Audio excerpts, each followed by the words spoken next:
It is time to leave your worries outside and laugh with us inside the Treehouse. I'm Dan O'Malley along with Trey Trenholm today. It is Tuesday, December 3rd, 2024. I don't know why it didn't strike me as heavily yesterday as it is today, but it's December. And honest to God, it feels like we just did December not that long ago. But yeah, it really does. It's and I this seems to happen as I get older more and more of, well, this year just flew by. I'm glad you said the word fly. Trey, I'd like to start today inside the Treehouse with a question. I'm full of questions here. All right. When you fly, do you like to fly cozy or do you prefer to fly more fancy? I say I lean towards more comfortable. Okay. I'm not gonna go on a plane and like fuzzy slippers, but definitely more on the comfortable side. Yeah, I'm not quite pajamas on the plane just yet, but I'm certainly not the 50s and 60s, where men wore suits and hats everywhere. Yeah. But I'm also glad that you not only brought up fly, but you also brought up fuzzy slippers. Because I'm going to tell you about a man, a 31-year-old man from California. And he got stopped by TSA in Los Angeles at LAX. He was on his way to Australia, but they needed to stop him and search his stuff a little bit because he had some bizarre items. This 31-year-old man at LAX checked a pink suitcase and a gray suitcase, which were screened by TSA officers. And they flagged more than a dozen pieces of light-colored clothing. One of the items was a cow pajama onesie. And my first thought is, why are you not wearing that? Yeah. Because that sounds like if you're going to fly cozy, then by God, a cow pajama onesie sounds like the way to go. Or maybe a pig one. That'd be kind of funny. Especially because, if you're going to Australia, that is a long flight. That's one of those where I could see if you're doing transcontinental air travel, then I could certainly see going the pajama route during the flight. Mainly because I can't afford to fly Emirates, and I think on Emirates and some of the other really highfalutin airlines, they'll actually give you pajamas. But not on the plane that I'd be flying on. Yeah. So TSA stopped him, and one of those items was a cow pajamas onesie, along with others. And on this cow pajamas onesie was white residue. And the cow pajama onesie was dried, stiff, covered in a white residue. Thank God for the TSA officers. It turned out to be methamphetamine, not something else. Okay. Because that would be one big special sock. Especially when you find out that the total weight of the clothing was 71.5 pounds. Damn. Yeah. So the total weight of the clothing, 71.5 pounds. That's because the clothing was caked in meth. Officials extracted more than 2 pounds of methamphetamine from the clothing. The man has since been charged with possession and intent to distribute, and he now faces 10 years to life in prison. For a meth onesie. For a meth onesie. Let's see. You always have to hand it to drug people because they get creative. Mm-hmm. And look, I mean, we've already had a banner year inside the Treehouse for crazy news stories. But never in my wildest dreams would I have thought to put on our annual news headline bingo card meth pajamas. And we're here now, and I'm glad for it. And I would like to take this opportunity to thank the people, to thank the stupid criminals of the world for doing the stupid things that make this Treehouse go round and round. Because I love taking I love juxtaposition. I love taking two things that don't belong together and slapping them together, right?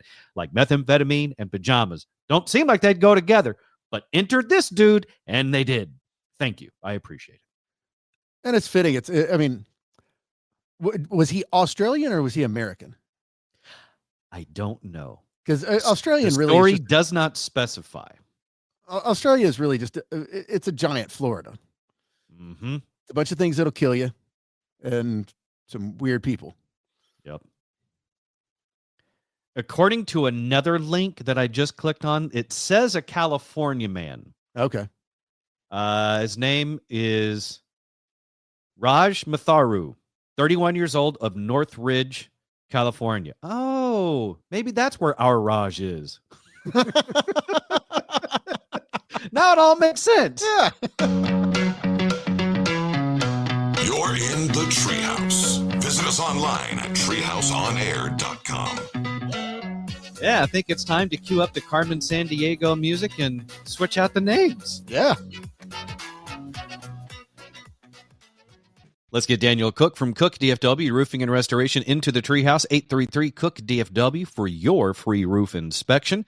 The website, cookdfw.com. You guys do lots of great work on roofs, and the restoration part of the side of the business also means, you're doing remodeling work underneath the roof inside the home as well.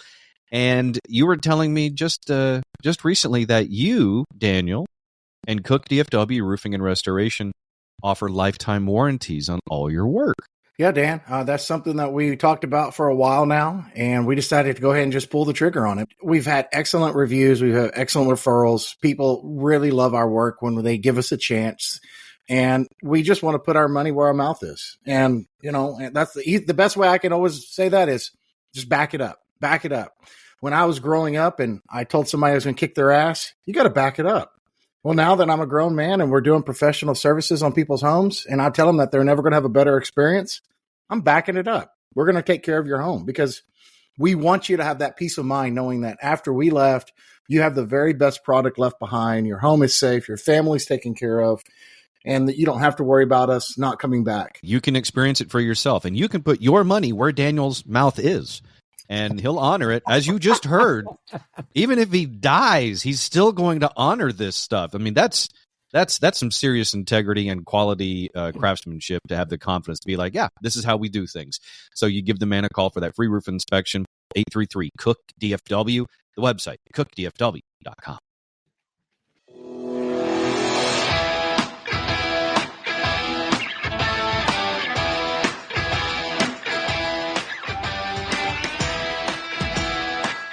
You're in the Treehouse.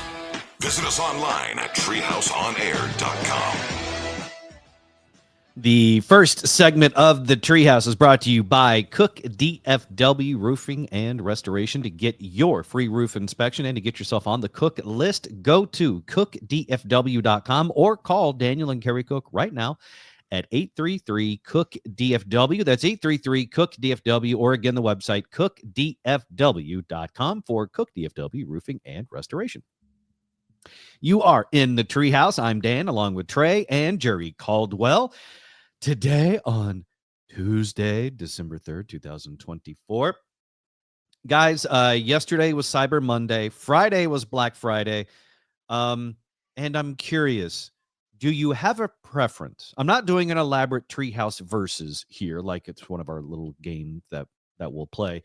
Just a general question. Are you Black Friday or Cyber Monday? Trey? Cyber Monday.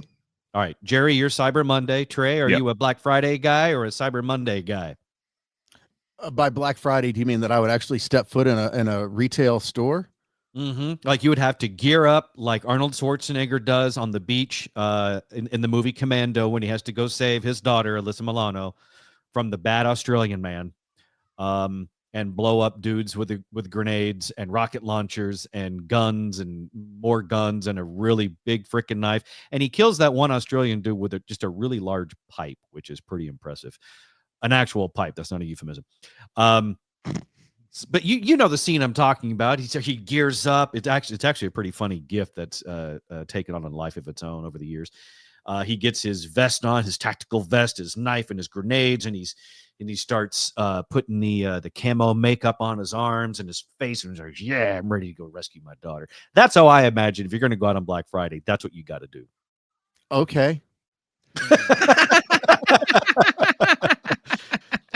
All right, You just fine. made his point for him. Yeah. All right. I was just Yeah. gonna go with Dan, you've known me long enough to know how I hate people. So no, I'm not Black Friday.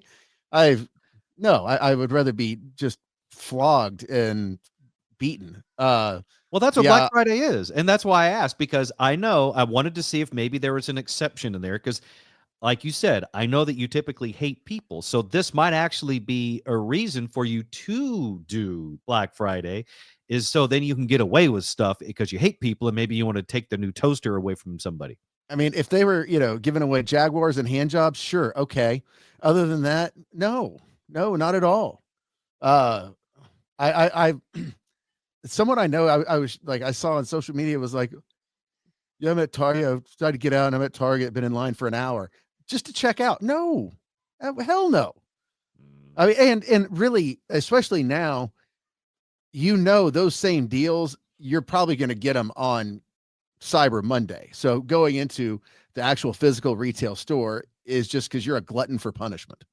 A glutton for punishment, or perhaps maybe like there's got to be the people that get a rush out of it. They have to. It's got to be a dopamine hit kind of thing. When you want to pick up a sweater and throw a couple of elbows. That's right. Yeah. And when that new kitchen appliance that's half off is not only a kitchen appliance, but actually makes a pretty good weapon as well, then that's a high quality item, if I may use the sage words of Cousin Eddie in Christmas Vacation. That's a high quality item. How much he set you back? Sorry. According to a new poll done by Bankrate.com, 59% of Americans plan to shop on Cyber Monday, compared to just 53% who shopped on Black Friday. So according to one poll, people are more into Cyber Monday than they are Black Friday. But wait, there's more. Because when there's one piece of research saying one thing, there's probably one saying the opposite. According to a different survey done by the National Retail Federation, they say Black Friday is still king, and it's not even close. They say 183 million people plan to shop between Thanksgiving and Cyber Monday. And then those people, 72% were shopping on Black Friday, while just 39% plan to shop on Cyber Monday. So that's why I asked the question: are you Black Monday or Cyber Monday? I mean, Black Friday or Cyber Monday? I know I have not. Got to get you some cough drops, man. Mm-hmm. I have not seen the numbers yet, but I know from what I read, retailers were actually surprised at the number of people that came into stores on Black Friday. So. Yeah, they even said Black Friday could be muscling its way back in. See, Arnold Schwarzenegger Commando reference. The news is onto this theory of mine. They're saying Black Friday is muscling its way back when it comes to online sales. Americans are expected to spend $13.2 billion on Cyber Monday, which is up 6%, from 2023. But Black Friday is making gains at $10.8 billion, which is up 10% from last year. So maybe Black Friday is making a comeback. It seems to be more of a group activity, I've noticed also. It's like, every year one person. Yeah, you go with friends and family. Right. It's the day after Thanksgiving. You still got the friends and family that you like are still there. And it's like, let's all go and tag team this. That makes sense. The families that fight together, shop together. Mm-hmm. And you said family, that's pretty good. It's sort of like you go out and you're the Von Erichs of Target. Mm-hmm. Mm-hmm. Speaking of Target and Black Friday, a man was stabbed Friday morning outside of a Target in Dallas. Sorry, that's not funny. Yeah, it kind of is. Look, Black Friday strikes again. Mm-hmm. That's Target. No crushing deaths reported. Yeah, that's what you don't see any. You have not seen in it seems like a long while. Are the trampling? Mm-hmm. Absolute group melees of fights. Everyone does seem to have calmed down a bit. I think I agree, because I even did a YouTube search trying to find, Black Friday chaos, and a majority of the videos were years old. Yeah. And in the process of my research, I found something that I think is probably pretty accurate. I think it was a meme, but I still think it holds true, and that is everybody's already got all the TVs, so they just want cheaper groceries. Right. Dear retail, we all already have 50 and 60 and 70-inch TVs. Please make bacon cheap again. Right. And I get that. That makes sense. Who do you think is going to be the first one to actually like glom onto that? Super Targets, Super Walmarts, to like include groceries and Black Friday? I don't know. I mean, honestly, I don't. That's a great question, because I don't know if any of them are. I don't know if they ever have. Like, of all the Black Friday emails I have received over the past week, and it's a lot, I have not seen one saying, eggs are $2 for a dozen. Right. It's all the standard stuff. It's the stuff. It's the stuff we don't need. It's the appliances. It's the televisions. It's shoes. It's all this stuff that I've already got. But it's like, nah, I'm curious how much for prime rib. Yeah. Right. Well, it's a Black Friday is a retail thing, not a grocer thing. And on perishables, again, grocers don't make that much money. Yeah, I'm just saying, and I think Jerry's saying the same thing.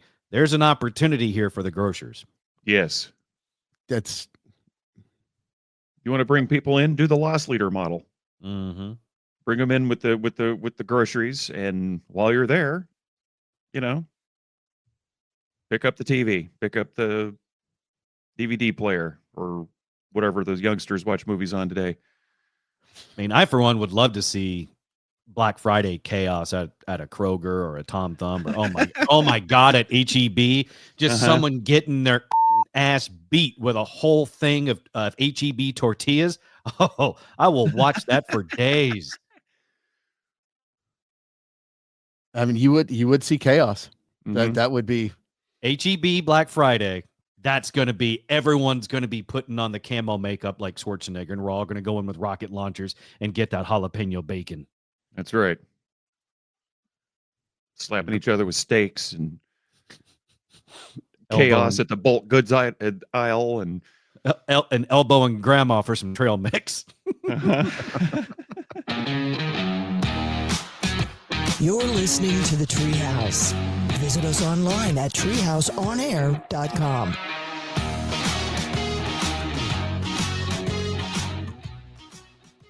Let's get Jacqueline from Brooks Plumbing into the Treehouse now. For any and all of your plumbing wants and needs, give her and all of them there a call. 214-368-3838. The website, brooksplumbingtexas.com. When I had my house in Dallas, Jacqueline, you came out a few times to help us with some issues, and your response time was phenomenal. And it wasn't just because it was me. It was because that's the kind of company you run. You go out of your way trying to help every client and try to get there as soon as you can. Well, I mean, the reality of it is that plumbing is unfortunately a need and not so much a want. Yes, you can want to remodel the bathroom, and that's not pressing.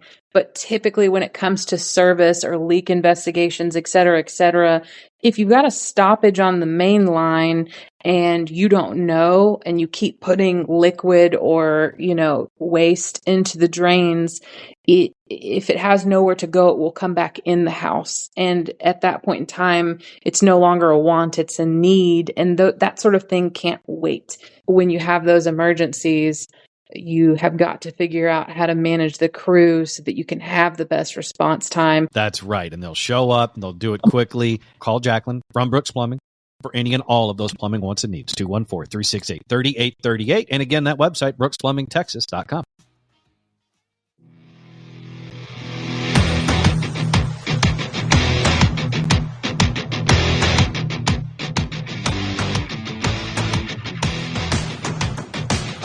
You're in the Treehouse. Visit us online at treehouseonair.com. Previous segment of the Treehouse is brought to you by Brooks Plumbing for any and all of your plumbing wants and needs, especially as we come off the Thanksgiving holiday into the other holidays for the remainder of the year.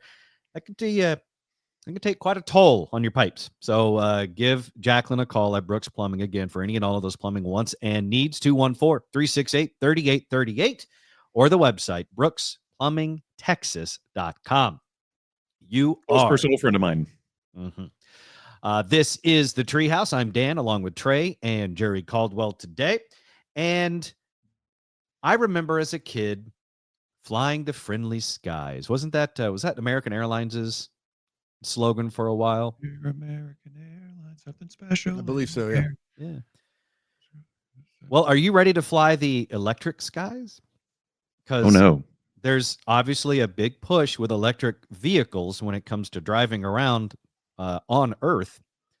But in the sky, what happens below eventually happens above. And we have a company from Sweden is now ready for the world's largest all-electric airplane. And it's ready to take flight in 2025. Swedish startup Heart Aerospace plans to launch the Heart X1, the largest all-electric aircraft, on its first test flight in early 2025.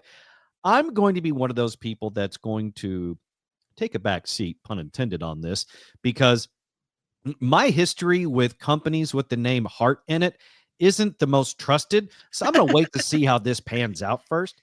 I wish them luck. I truly do. But this demonstrator is built to the same size as the company's upcoming 30-seat ES-30 commercial plane and will validate its electric propulsion technology. So we've got electric cars. Electric planes are now coming. And the question is whether or not we feel like getting on them. Do we trust them? Is it something that we feel is going to be safe? And electric helicopters are coming too. There was an article about a company that is launching an electric helicopter that has an amazing range of like 1,200 miles, and they've already taken in like $8 billion in orders. Whew. The thought of an electric aircraft scares the hell out of me. I'm not 100% sure why. I don't think it's a proven enough tech yet. I get that. Not to be in because the air. We're all used to, the good old fashioned, jet fuel powered planes flying around, right? Gasoline, all the good, because that's what we're used to. It's been that way for decades. And that's not even 100% safe. It's really, really close, but it's not there yet. Accidents still happen. So I don't know if this would be a more trusted thing, being electric versus gas powered, or less. I'm not sure which way I fall on this, but I'm with you. I don't want to be first in line. Right. I feel a lot more comfortable if they kind of did the hybrid thing first. Let's dip our toes in that. I'm with you. Let's make sure we have a gasoline backup. Yeah, we've got an internal combustion backup, the old faithful. So long as the aircraft downside is you got to get the first mate out front to crank it. The X1 will take off from Plattsburgh International Airport in New York, chosen for its low air traffic and support for aviation innovation. While Hart has not confirmed if the X1 will match the ES-30's zero emissions range of 124 miles, the ES-30 itself is designed for short regional flights connecting smaller airports in underserved areas. Hart Aerospace, founded in 2019, has raised $145 million to reshape regional air travel and aims to combine sustainability with innovation in the aviation sector. Did you say 124 miles? Yes. That wouldn't even get you to Austin. That's a puddle jump. Yeah. Yeah. That's like, Tyler to Dallas to Waco. I mean, there are places you'd have to stop and refuel. There are places in New York you can get on the roof and see 124 miles. Yeah. Yeah. The refueling thing, I think, is key because I remember, because like all sorts of military aircraft can refuel mid-flight, right? And commercial jets would have the capability if they have the proper attachments, because Air Force One can refuel mid-flight. But that's all jet fuel, right? Because they got the plug that comes out of the refueling plane, and then they get the nozzle from the receiving plane, and then they got to connect, right? It's got its own little set of wings. Yeah. That's going to be really hard with a 3-prong plug, 40,000 feet in the air. Sometimes I can't do that on the ground. Yeah. Just imagine the 3-prong outlet floating, just dangling in front of the captain's face. Go like, oh God, I better get this bitch grounded. Oh wait, poor choice of words. What if it's fun? You're listening to the Treehouse. Visit us online at treehouseonair.com.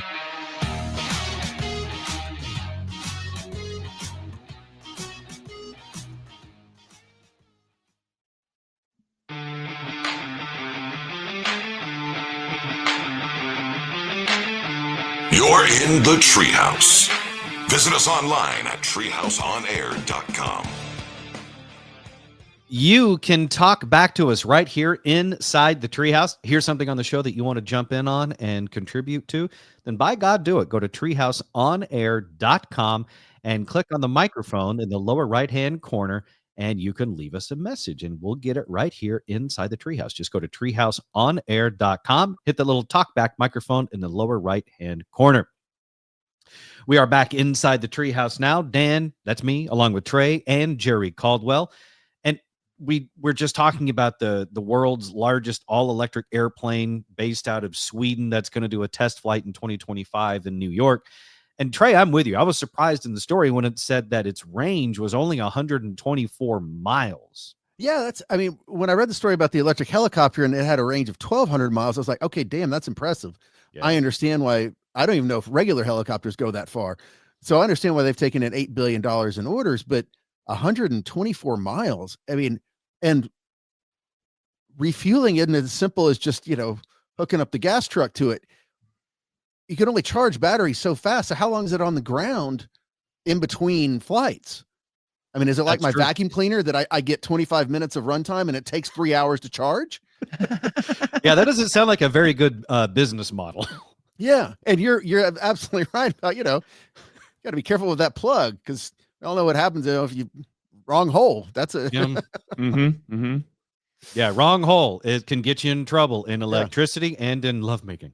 The other thing too that I worry about is, I think about, like you said, like you've got the electric vacuum. I've got an electric vacuum. I don't know if I trust the same technology that runs in my electric vacuum to run a plane, because my Eufy vacuum still gets stuck under the same spot in the couch. I don't want a plane getting stuck places mid-flight. Well, yeah. And also, you've also, everyone's done this where you thought you plugged it in right, but you didn't. And so it didn't get a full charge. Mm-hmm. Yeah, I'd like to be in on that board meeting when they say, okay, sir, we got 124 miles on range. We're still figuring out the charge time on that. And then the next question from someone on the board of directors is, okay, that's all promising, but can it float? These are the hard questions that are going to have to be asked.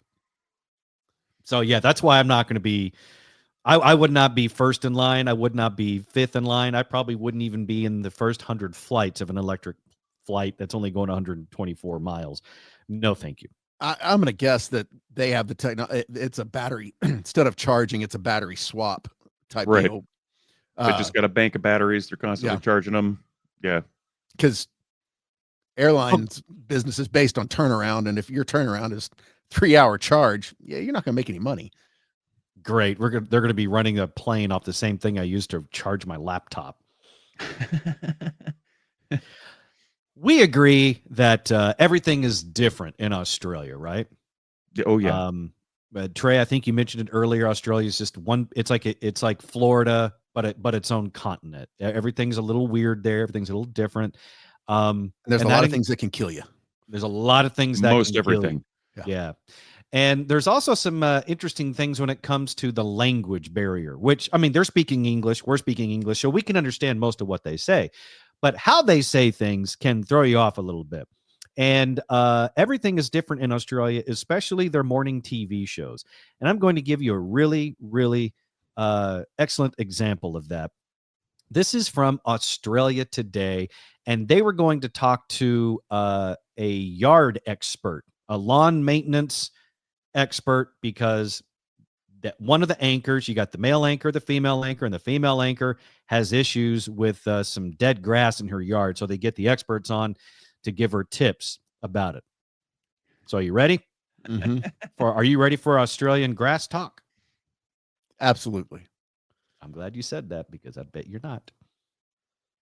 My cooch is dying. I did not hit play on the wrong file. That's the correct one. I'm gonna hit that for you again. This is from Australia Today, and the female anchor is having issues with a specific type of grass in her yard. I mean, Cooch is dying, and it's and what and I don't have. And her male anchor is already gone. Just at her saying my cooch is dying. Do you need some context? I play it again. Play it one more time. Happily. My cooch is dying. See, I really thought going into this it was going to be a Bush joke, like right. No, she went hard in. Yeah. No. Yeah, there's no working the tip on this one. It's all in. My cooch is dying, and it's and what and I don't have. What have you been doing to it if it's dying? Well, the dog pees all over it. Okay. Well, that's probably why. It's a reasonable excuse. Yeah, nitrogen burns. Try to keep the dog off it, and you'll probably see results. That male anchor is, I'm surprised he's still on that couch. He's hiding his face with the papers, with the scripts and everything. He is gone. He is a white dude, and the female co-anchor is wearing a red outfit, and his face is redder than her outfit. Yeah. Well, the dog's just going all over it. Going on with my co-host. Did I pick the wrong lawn, considering I have a dog? No, Cooch is good, considering if it's going to be running on it. Cooch has got really good wear and tear tolerance, so it can recover quickly. But no lawn can really withstand dog pee. That's just part of it, part of having a dog. All right, so the dog's got to go. Rejoice. To save the cooch. We just need to train it.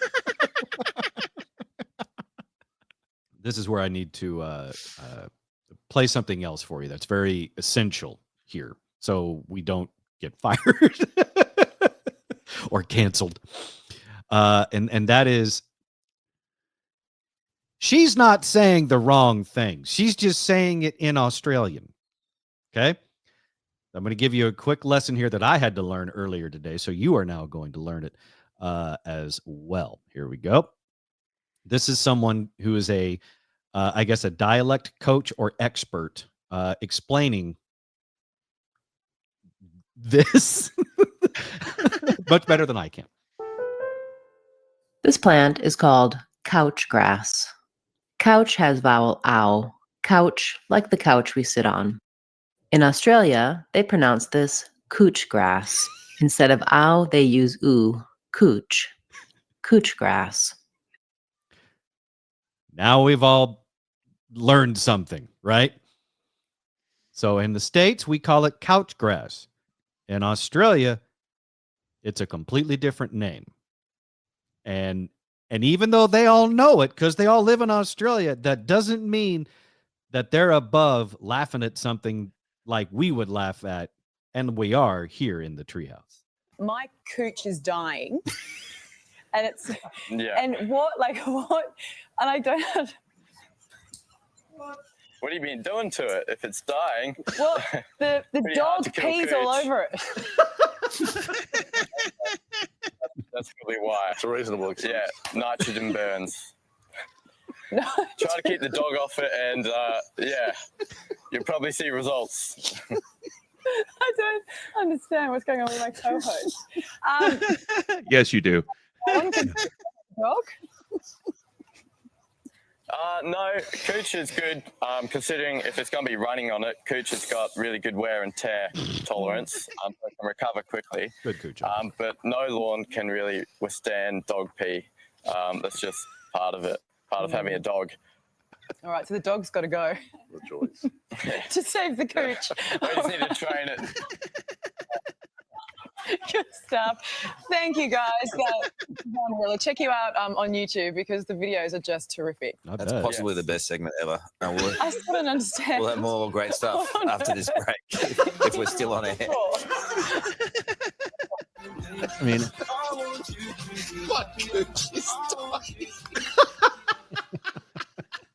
I love how you can hear the the production staff laughing in the background. I mean, that Australia needs it needs to be their new slogan. Australia, we have more fun with C words.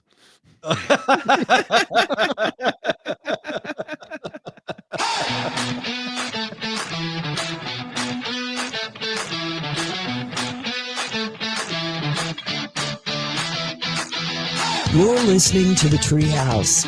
Visit us online at treehouseonair.com.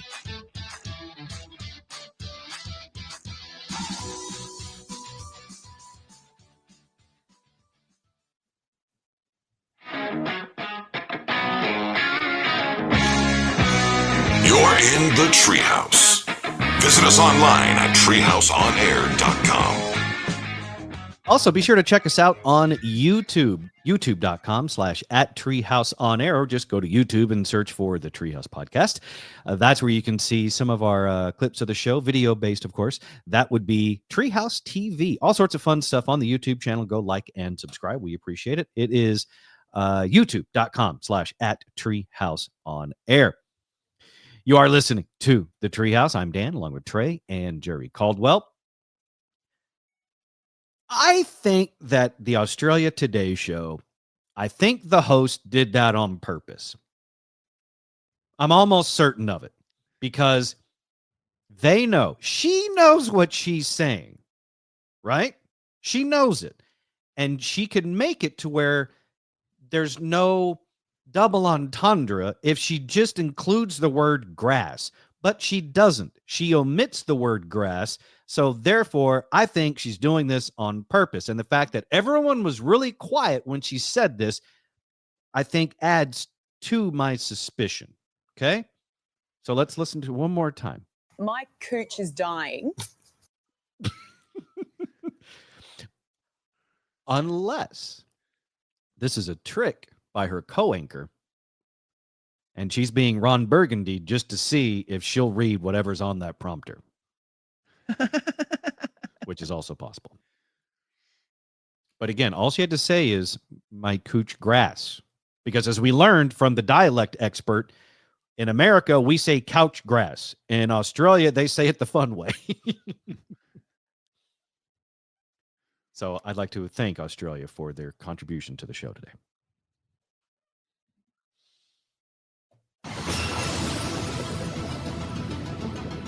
Today is Tuesday, December 3rd, 2024. Birthdays today. Let's celebrate the day with birthdays. Jake Austin turns 30 today. He plays Max Russo on The Wizards of Waverly Place. I will admit, I do not know what that is. I've never watched it, but it's his birthday, and happy birthday to him. Amanda Seyfried is 39. I know who she is. She's from Mamma Mia. I don't know her from that, although I've not seen that movie. I know what it is, but I've not seen it. What? You haven't seen Mamma Mia? I have not. She was You'll also you'll see some horrible action movie from the 80s, but haven't seen Mamma Mia. Commando is a brilliant film. Yeah, okay. It's really not. I remember going back and rewatching Commando and realizing two things. One, it looks like a made-for-TV movie, even for 1985, right? The second thing is that movie is completely ruined if cell phone technology exists. Because that first guy that he's hunting down is Sully, and he tracks him down, and he's the one that he has to chase through the mall, and Sully sees him, right? And he's trying to find a phone so he can call the bad guys and say, he's on to me. What does he end up doing? He ends up hanging the guy off a cliff by his ankle. If that guy had a cell phone, movie's over in 10 minutes. So let me get this straight. Oh, no. Often you can't remember what you did 5 minutes ago, but you remember the name of the initial villain of a crappy 1980s Schwarzenegger movie? Yes. Okay. I don't get to choose my memories. My memories seem to choose me. It's- I feel well, you, it's brother. just, I saw a meme the other day. It was like, we need a movie about arm wrestling truck drivers, 1980s. Tell me more. Enter Over the Top and Yeah. Sylvester Stallone, who does a completely illogical arm wrestling maneuver where he unclasps his fingers and goes over the top. Aha! Over the top of his opponent's thumb, as if somehow that does something that gives him some distinct advantage that no one else in the history of arm wrestling has ever figured out. But he does it. Or would allow him to do. Don't you think that would suddenly turn into a thumb wrestling match if you tried that? Oh, you know what? I'd watch Sylvester Stallone Pinochle movie.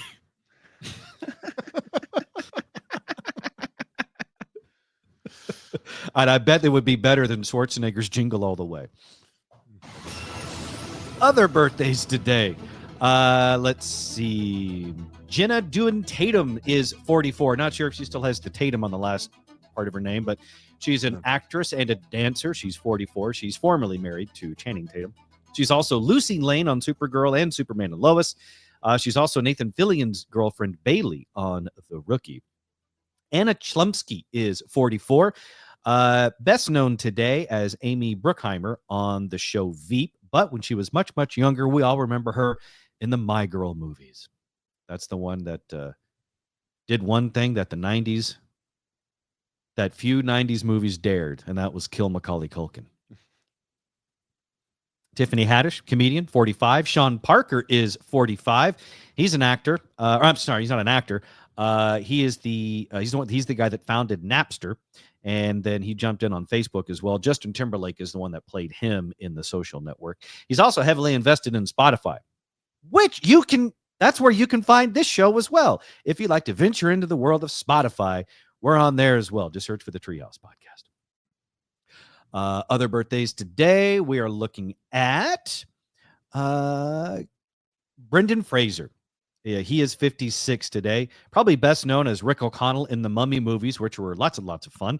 He's also now Robot Man on DC's Doom Patrol, which is supposedly really good. I've not seen it, but I've heard good things. It's fantastic.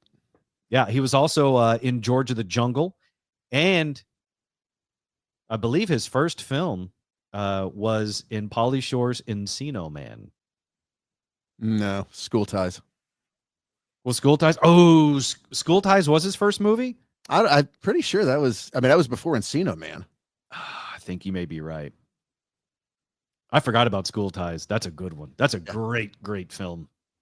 It was weird how the 90s did like the late 80s and the early 90s had like a hard on for boy prep school movies. Mm-hmm. Because you had Dead Poet Society, School Ties that you mentioned there. There's another one, and I'm brain farting on the name of it, but it's a one where Sean Astin has to take down a drug kingpin who has taken over their prep school, co-starring Lou Gossett Jr. and Wesley Crusher from Star Trek The Next Generation, Will Wheaton. The things you remember. I don't get to choose them, Trey. I really need people to believe me when I say that. Especially your wife. Uh-huh. You're in the Treehouse. Visit us online at treehouseonair.com.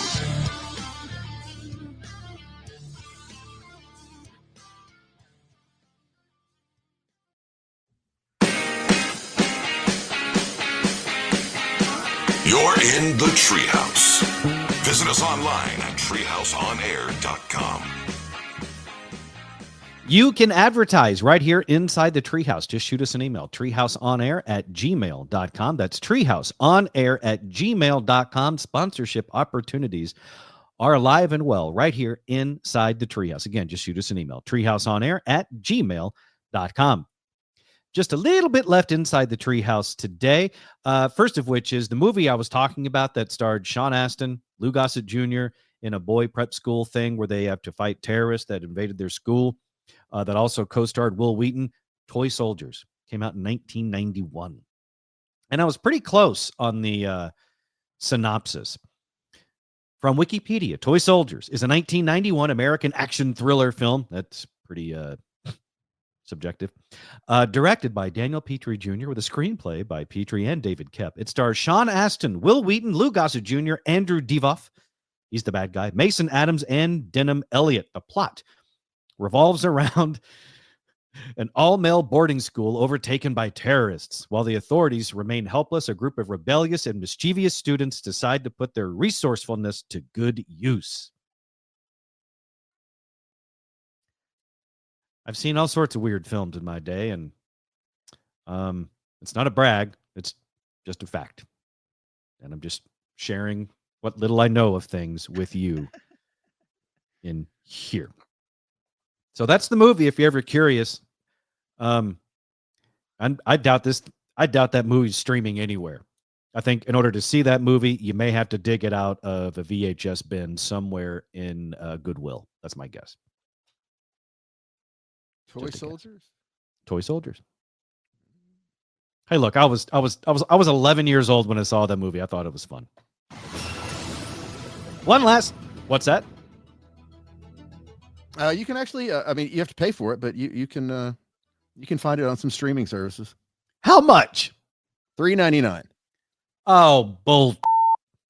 No way. $4 for that movie? I mean, it seems to have an indelible impression on you. Where for $4? Prime, Apple TV, YouTube. God bless you, Jeff Bezos. I swear to God, the reason why he has the largest sailing yacht in the world, one of those masts on the sailing yacht is from me and renting movies that I can't find from my childhood anywhere except for Prime. So tonight I'm probably going to spend $4 and I'm going to rewatch Toy Soldiers.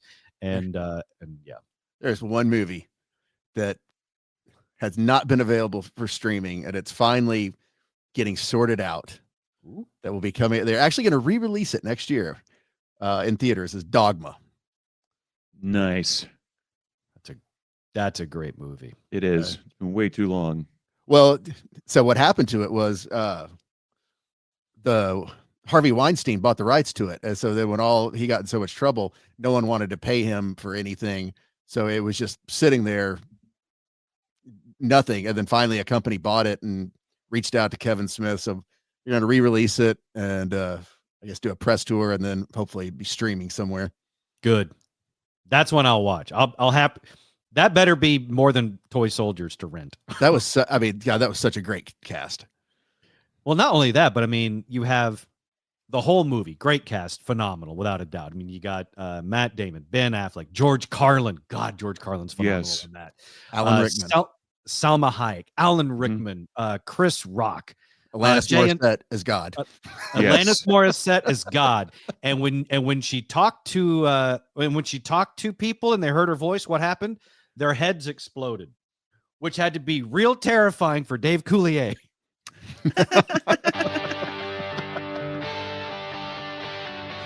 Or maybe he thought now people understand what I had to go through.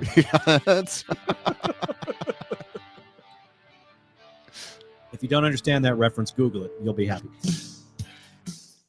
All things Treehouse at treehouseonair.com. Be sure to follow us on social media as well. For me, it's at the Dan O'Malley. For Trey, it's at Trey Trenholm 1. And for Jerry, it's at that Jerry Guy. We'll see you in here tomorrow, right here inside the Treehouse.